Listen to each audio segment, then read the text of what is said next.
உங்க total bill 12,000. எப்படி payment பண்ண போறீங்க? கார்டா கேஷா? Online payment sir. நெட்வொர்க் ப்ராப்ளத்தால பேமெண்ட் பண்ண முடியல. வேற ஏதாவது வழி இருக்கா? சார், உங்க நெட்வொர்க் வேலை பண்ணலன்னா நீங்க ஃப்ரீ வைஃபை மூலம் கனெக்ட் பண்ணிக்கலாம். பேமெண்ட் ஆயிடுச்சு சார், செக் பண்ணிக்கங்க.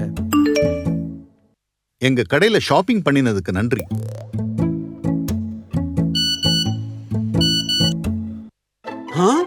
இந்த டிரான்சாக்ஷன் எல்லாம் நான் பண்ணவே இல்லையே. நான் எதையுமே வாங்கலையே. என் கணக்குல இருந்து பணம்லாம் போயிடுச்சு. அப்பா, நீங்க கடைசியா எப்போ எங்க ஷாப்பிங் பண்ணீங்க? ஷாப்பிங் மால்ல ஷாப்பிங் பண்ணப்ப நான் ஆன்லைன்ல பேமெண்ட் பண்ணேன்.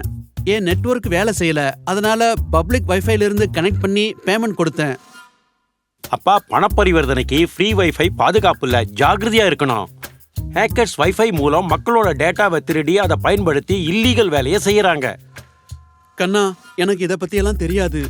நீங்க பணப்பரிவர்த்தனைக்கு ஃப்ரீ வைஃபை நெட்வொர்க்கை யூஸ் பண்ணினா சில ஹேக்கர்ஸ் உங்க சுய விவரங்களை தெரிஞ்சுக்கிட்டு அதை அன்ஆத்தரைஸ்ட் பரிவர்த்தனைக்கு பயன்படுத்திடுவாங்க. அதனால உங்களுக்கு இந்த மெசேஜஸ் வருது. அட கடவுளே, பெரிய தப்பு பண்ணிட்டேன். இப்ப என்ன பண்றது? பரிவர்த்தனை எஸ்எம்எஸ்ல இருக்கிற நம்பருக்கு உடனே போன் பண்ணி பேங்க்குக்கு ரிப்போர்ட் பண்ணி ஆகணும். உங்க அக்கௌண்ட்டை உடனே பிளாக் பண்ண சொல்லி ஆகணும். கவனமா இருங்க. பப்ளிக் வைஃபைல மோசடி நடக்கலாம். எச்சரிக்கையா நடந்துக்கங்க. செய்யுங்கள்.